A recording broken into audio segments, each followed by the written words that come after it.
జరిగింది ఏదో జరిగింది. ఈరోజు ఒక కమిషన్ ఏర్పాటు చేశారు అవకతవకలకు సంబంధించి, మేడిగడ్డ దగ్గర కుంగుబాటుకు సంబంధించి. కాకపోతే కమిషన్ కూడా కొంత రాజకీయంగా వెళ్తోందనేటువంటి విమర్శ కూడా ఉంది. ఎందుకు మన ప్యానెల్లో ఉన్నటువంటి రామ్మోహన్ గారు కూడా అదే చెప్తున్నారు. సార్ మీరేం చెప్తారు, ఎలా చూస్తారు ఈ అంశాన్ని? ఈరోజు ఈటల గారు వెళ్ళారు, ఈ అంశంలో ఏం జరిగింది, భవిష్యత్తులో కమిషన్ ఏం చేయబోతోంది? అందరికీ నమస్కారం, ప్యానెల్ ఉన్న పెద్దలందరికీ కూడా నమస్కారం. ముందుగా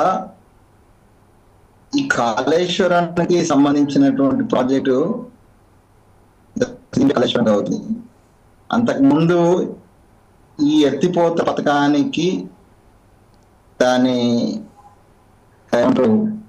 ప్రారంభం, దానికి సంబంధించినటువంటి దాన్ని కాంగ్రెస్ గవర్నమెంట్ లోనే జరిగింది అనేది ఒకటి చాలా స్పష్టం. అప్పుడు మేమందరం కూడా తెలంగాణ ఉద్యమంలో ఉన్నాం. ఆ సమయంలోనే ఈ కాళేశ్వరం, అంతకుముందు ఉన్న పేరు వేరు, ఇప్పుడు పేరు వేరు. కాళేశ్వరం అనే తర్వాత మారినటువంటి పేరు. అంతకుముందు జరిగినటువంటి ప్రాజెక్ట్ లో రీడిజైనింగ్ జరిగింది. ప్రాణహిత చేవెళ్ళ అన్నాం అంటే పేరు గుర్తు చేస్తున్నా అంతే. అదే ఓకే ఓకే అంటే నేను పేరు మారింది, ప్రాణహిత చేవెళ్ళ నుంచి ఇక్కడికి మారింది. దాని పేరు కాళేశ్వరంగా వచ్చింది. స్వయంగా హరీష్ రావు గారి పేరు కాళేశ్వరరావు గారు పెట్టాలని అప్పటి గవర్నర్ గారు పొగిడిన విషయాన్ని కూడా మనం గుర్తు చేసుకోవాలి. అదే కాళేశ్వరరావు గారు శంకుస్థాపన సార్ దాని ఓపెనింగ్ టైంలో is not a innovative also, that is also we should keep in mind. So ఇది డిజైనింగ్, రీడిజైనింగ్ దగ్గర నుంచి అవినీతి ప్రారంభమైంది. రీడిజైన్ పేరుతోటి జరిగినటువంటి ఏదైతే అంచనాల గురించి నేను ఒక మాట చెప్తాను సార్. శ్రీహరి వారికి గుర్తుందో లేదో కానీ నేను ప్యానెల్ ఉన్న పెద్దలకు శ్రీహరి కూడా తెలుసు, నేను అత్యంత సన్నిహితంగానే తెలంగాణ ఉద్యమంలో నేను పాల్గొనున్నా. కేసీఆర్ గారితో అత్యంత సన్నిహితంగా ఉన్నా నేను. తెలుసు. సో మా మధ్యన చర్చ జరిగినప్పుడు భవిష్యత్ తెలంగాణలో ఏమేమి చేయాలనుకున్నప్పుడు దాంట్లో వాటర్ రిసోర్స్ సంబంధించి అలాగే తాగునీటికి సంబంధించి కూడా ఒక చర్చ. దాన్ని కూడా ఏంటంటే కేసీఆర్ గారు సిద్దిపేట ఎమ్మెల్యేగా గుడ్డేల గుట్ట మీద నుంచి వాటర్ తీసుకొచ్చినటువంటి దాన్ని ఎగ్జాంపుల్ గా తీసుకొని ఆయన అనేక సందర్భాల్లో మాకు చెప్పినప్పుడు ఈ రాష్ట్రంలో 72% మంచినీరుకు అవకాశాలు ఉన్నాయి, అంటే ఆల్రెడీ ఎస్టాబ్లిష్మెంట్ ఉంది. ఇంకొక 28% 6,000 కోట్ల రూపాయల అంచనా ఉద్యమం జరుగుతున్నటువంటి 2013, 2012, 13 ప్రాంతంలో ఐఏఎస్ ఆఫీసర్ అగర్వాల్ గారు, రామ్ లక్ష్మణ్ గారు, చనిపోయినటువంటి అది వాటర్ విద్యాసాగర్ గారు, తర్వాత నాయని నరసింహారెడ్డి గారు, సో వీళ్ళందరి సమక్షంలో చర్చ జరిగింది. అప్పుడు అంచనా 6,000 కోట్ల రూపాయలు. బట్ అదే టిఆర్ఎస్ ప్రభుత్వం వచ్చిన తర్వాత దాని అంచనా it has gone to 36,000 crores వెళ్ళింది. దాని తర్వాత అది 40 క్రాస్ అయింది. ఇది మిషన్ భగీరథకు సంబంధించినటువంటి ఒక అంశాన్ని అంచనాలు ఎట్లా మారినాయి అనేది మీకు నేను ఎగ్జాంపుల్ గా నేను చెప్తున్నాను. నేను ప్రత్యక్ష సాక్షిని కాబట్టి అది ఎగ్జాంపుల్ తీసుకుంటున్నాను. రెండోది, ఇప్పుడు ఇక్కడికి వచ్చినాక రీడిజైన్ పేరుతో జరిగినటువంటి మార్పుల కారణంగా technically as well as the financially ఈ 2 రకాలుగా మనం నష్టపోయినాం ఇక్కడ. ఇది ఏ కంపెనీ అయితే రాజశేఖర రెడ్డి గారు ఉన్న టైంలో ఫీజిబిలిటీ సర్టిఫికెట్ ఇచ్చిందో అదే కంపెనీ ఆడ ఫీజిబుల్ కాదు కాబట్టి దాని ప్లేస్ మార్చమని కాళేశ్వరాన్ని కిందికి తీసుకొచ్చి కట్టినారు. సో దాని డీటెయిల్ గా నేను వెళ్ళటం లేదు, ఎక్కడి నుంచి ఎక్కడికి మార్పు అయింది అనేటువంటిది మనందరికి కూడా తెలిసిందే. సో ఈ రీడిజైన్ పేమెంట్, సో రీడిజైన్ కోసం కంపెనీల పేమెంట్, అదేవిధంగా రీడిజైన్ తర్వాత వచ్చినటువంటి అంచనాల యొక్క ఎన్హాన్స్మెంట్, ఇవన్నిట్లలో కూడా అవినీతి కారణంగానే అంచనాలు పెరిగినాయి. అవి ఆల్మోస్ట్ మోర్ దెన్ 50% అంచనాలు పెరిగి, ఈ 50% పెరిగిందంటే 50%లో ఓ 25% అన్నా కూడా జేబులలోకి పోయింది అనేటువంటిది చాలా స్పష్టం. ఆ జేబులలో పోయినలలో చిన్న ఏది ఉద్యోగి కిందనే వచ్చిన చిన్నవాడే ఆయన అది ఈఎన్సీ ఎవరైతే ఉన్నారో ఆయన దగ్గర దొరికిన 2,000 కోట్లు 200 కోట్ల సంథింగ్ అనుకుంటే, ఇలా ప్రతి ఒక్కడు అందులో ఇన్వాల్వ్ అయినటువంటి ఎంప్లాయీస్ దగ్గర నుంచి రాజకీయ నాయకులందరూ కూడా దాంట్లో అవినీతికి పాల్పడ్డారనేది ఈ రాష్ట్ర ప్రజలు ప్రగాఢంగా నమ్ముతున్నటువంటిది. అది అక్షర సత్యం. ఇక దీన్ని మనం ఎవరైనా తప్పించకుండా సిల్వియర్ గారు అన్నట్టుగా అది ఎంత ప్రజలకు చేరుతుంది, ఎంత ప్రాజెక్టుకు చేరింది. ఇక్కడ ఏంటంటే ప్రజలకు చేరేది కాదు, ఇదంతా ప్రాజెక్టు ఖర్చుకి ఎంత చేరిందో అక్కడి నుంచి ఎంత స్టార్ట్ అయిందో, 100 రూపాయలు స్టార్ట్ అయితే ఆడికి వచ్చేసరికి ఎన్ని రూపాయలు అయిందో అనేది మరి ఈసారి మరి రాజీవ్ గాంధీ అయితే లేడు క్యాలిక్యులేట్ చేయడానికి. ఇప్పుడు క్యాలిక్యులేట్ చేస్తే కేసీఆర్ గారే చేయాలి, ఎందుకంటే ఆయనే ప్రభుత్వ అధినేతగా ఉన్నాడు కాబట్టి ఆయనే చేయాలా, ఆయనే చెప్పాలి. రేపు విచారణ పోయినప్పుడు ఆయన అవినీతి జరిగిందా జరగలేదా, జరిగితే రాజకీయ నాయకులు ఎవరు కాదు, కేవలం అధికారులే తిన్నరా, ఎంప్లాయీసే తిన్నరా, లేకపోతే కాంట్రాక్టర్సే తిన్నరా, ఈ విషయాలన్నిటిని కూడా కమిషన్ ముందు హరీష్ రావు గారు ప్రత్యక్షంగా దాని కేర్ టేకర్ గా పనిచేసిండ్రు. అదే రకంగా కేసీఆర్ గారు బ్రెయిన్ చైల్డ్, అది సో వారే చెప్తారు కదా, it is a brain child of KCR. So ఆ బ్రెయిన్ చైల్డ్ లో జరిగినటువంటి అంశాలు వారే చెప్పాలి. అది వారి దగ్గర నుంచే నిగదీయాల్సినటువంటి బాధ్యత కమిషన్ మీద ఉంది. అది జ్యుడిషియల్ కమిషన్, అది పొలిటికల్ కమిషన్ కాదు, కాకూడదు అనేది కూడా నా ఉద్దేశం. అది జ్యుడిషియల్ కమిషన్, జ్యుడిషియరీ వ్యవహారాల విషయానికే అక్కడ ఉన్న టెక్నికల్ అంశాలు, అక్కడ ఉన్న అవినీతి అంశాలను, ఈ రెండింటిని ఫీజిబిలిటీ అంశాలను, ఇవన్నిటిని కూడా బయటికి తీయాల్సిన అవసరం వాళ్ళ మీద బాధ్యత మీద ఉంది. అది 14 నెలలు తీసుకున్నదా, 12 నెలలు తీసుకున్నదా, చివరి అంకంకి వచ్చిందనేటువంటి మాట మనం అంటున్నాం. ఆ చివరి అంకంలో ఇప్పటిదాకా ఏది అధికారులను విచారిస్తే వాళ్ళని శిక్షించాలి, దాంట్లో దోషులైనటువంటి ప్రభుత్వ అధినేతలను కూడా శిక్షించాల్సిన అవసరం ఉంది. కేవలము ప్రభుత్వంలో ఉన్నటువంటి అంటే ఆ ప్రభుత్వం మొత్తాన్నే మనం అంటున్నాం, ప్రభుత్వమే కారణం. ప్రభుత్వాధినేత అయినటువంటి కేసీఆర్ కావచ్చు, కేసీఆర్ యొక్క మంత్రివర్గం కావచ్చు, వాళ్ళందరూ కూడా బాధ్యులే. రామ్మోహన్ రావు గారితో నేను ఒక చిన్న విషయంలో విభేదిస్తున్నాను. ఈటెల రాజేందర్ గారికి సంబంధం లేదు, నేను కేవలం నిమిత్త మాత్రమే. బట్ ఈ వాజ్ ద సెకండ్, అంటే number 2 in the government rate that time. And number 1 కోసం పోటీ పడ్డప్పుడు కదా ఇబ్బంది వచ్చింది. సో నెంబర్ 2లో ఉన్నటువంటి ఈటెల రాజేందర్ గారు నాకేం సంబంధం లేదు, నేను నిమిత్త మాత్రమేనంటే 2 అంశాలు వస్తాయి. ఆర్థిక మంత్రిగా ఉండి అంత అసమర్థతగా వ్యవహరించిండా అనాలా, లేకపోతే ఇలా నేను బయటకు వచ్చిన కాబట్టి నాకేం సంబంధం లేదా అని తప్పించుకోండాలి. 2 అంశాలు. సో ప్రభుత్వంలో ఉన్నటువంటి ప్రతి ఒక్కరూ ప్రభుత్వం పక్షానే జరిగింది. అది కమిషన్ ఇంకేదో దానికి ఒక ట్విస్ట్ ఇస్తున్నారండి.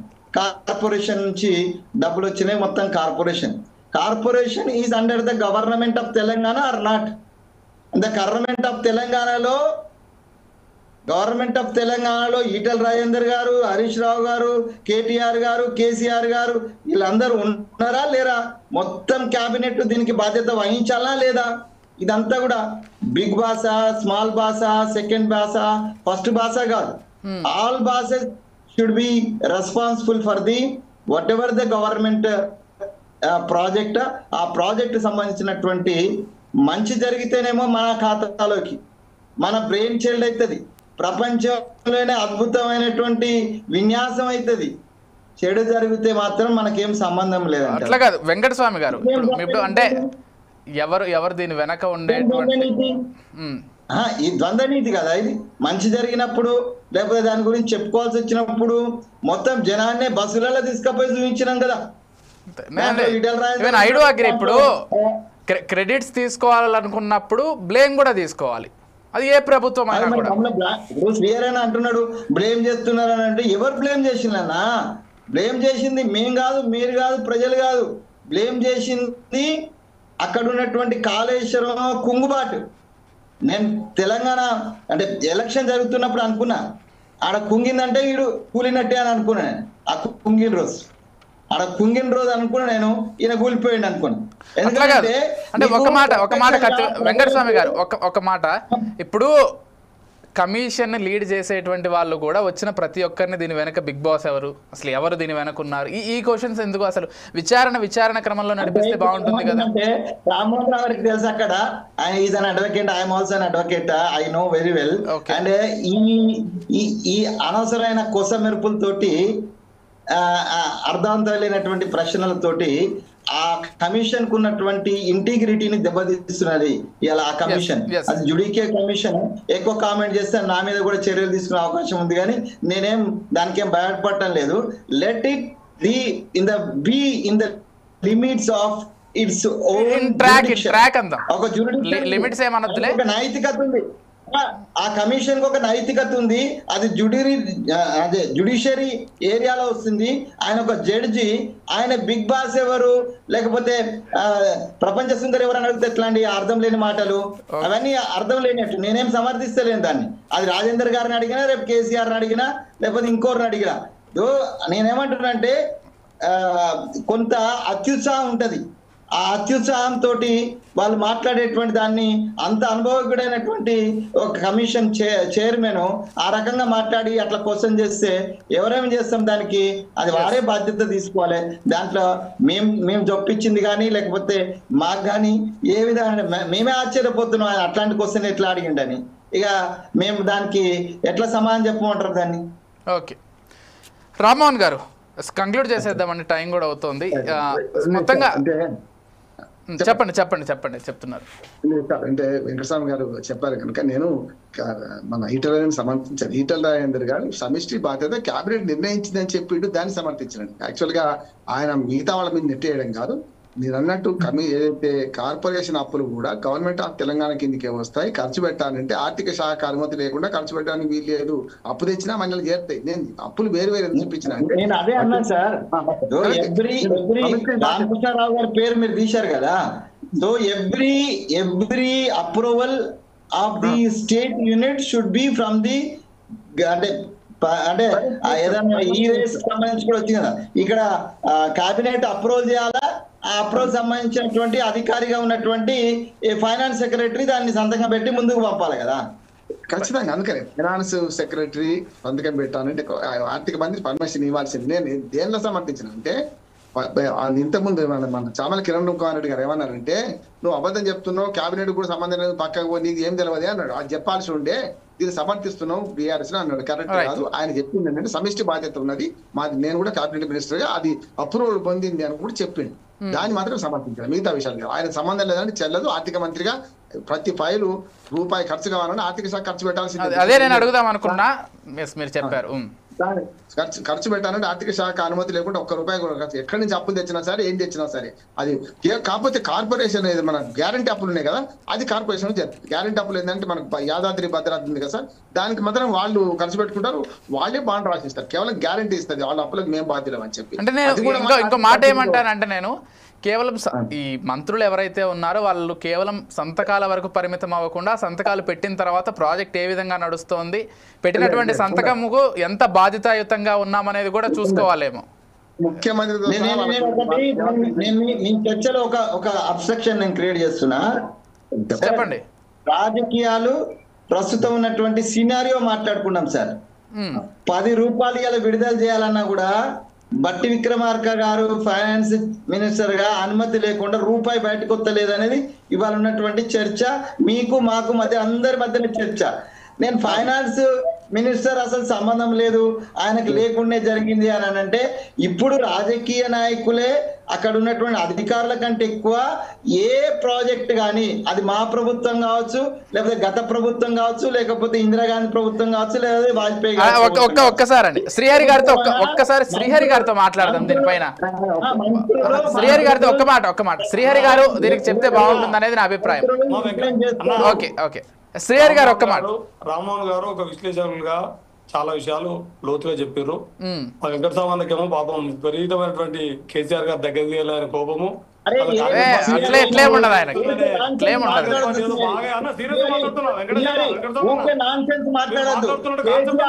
కేసీఆర్ అబ్బాయి కానీ నేను పని చేసినాయా? కేసీఆర్ కోసం నేను పని చేయలే. కేసీఆర్ కోసం కేసీఆర్ కుటుంబం కోసం పనిచేయాలి నేను తెలంగాణ బిడ్డగా అరే ఆయన దగ్గర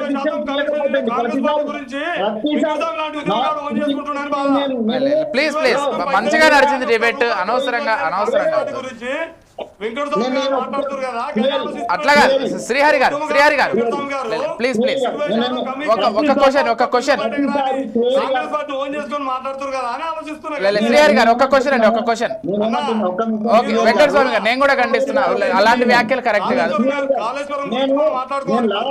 మీరు ఇట్లా మాట్లాడితే నేనేం అనలేదు అన్నా, నీ మీద ఉన్నటువంటి గౌరవంతో నేను ఇప్పుడు అంటున్నా, కేసీఆర్ గారు నన్ను దగ్గర తీయలేదనో లేదా కేసీఆర్ గారు నాకేం చేయలేదనో బాధ నాకు ఇసుమంతా కూడా లేదు. నేను తెలంగాణ ఉద్యమ బిడ్డను. తెలంగాణ శ్రీహరి గారు నన్ను పూర్తి చేయని నన్ను చాలా మంది అడిగిండ్రు, కేసీఆర్ గారు మీకు ద్రోహం చేసిండ్రా, కేసీఆర్ గారు మిమ్మల్ని మోసం చేసినట్టు నేను చెప్పిన. నేను కేసీఆర్ గారి కోసము నేను ఎన్నడూ వారి వ్యక్తిగతంగా పనిచేయలేదు, వారితో కలిసి పనిచేసిన, తెలంగాణ రావాలనే ఆకాంక్షతో పనిచేసిన. తెలంగాణ వచ్చిన తర్వాత టికెట్లు ఇవ్వడము ఇవ్వకపోవడం అనేది పూర్తిగా మొన్న రామ్మోహన్ రావు గారు నన్ను వ్యతిరేకించాలి, ప్రజల పార్టీ మీరు అట్లా అనొద్దని. సో ఆయన ఇష్టం అండి, ఆయన నాకు ద్రోహం చేసిందని నేనేమంటలేను అని చెప్పిన. నేను ఇవాళ కంక్లూడ్ చేద్దాం. శ్రీహరి గారు ఒక క్వశ్చన్. శ్రీహరి గారు మీకు slide. Okay right Venkata Swamy గారు సరే లేవ్ ఇట్ కైండ్లీ లేవ్ ఇట్. శ్రీహరి గారు ఒక క్వశ్చన్ అండి. శ్రీహరి గారు ప్లీజ్ ఓకే వెంకట స్వామి గారు కైండ్లీ ఒక్క నిమిషం please leave it kindly okay leave it. Srihari గారు ఒక క్వశ్చన్ అండి. ఇప్పుడు ఈ మొత్తం జరుగుతున్నటువంటి ప్రాసెస్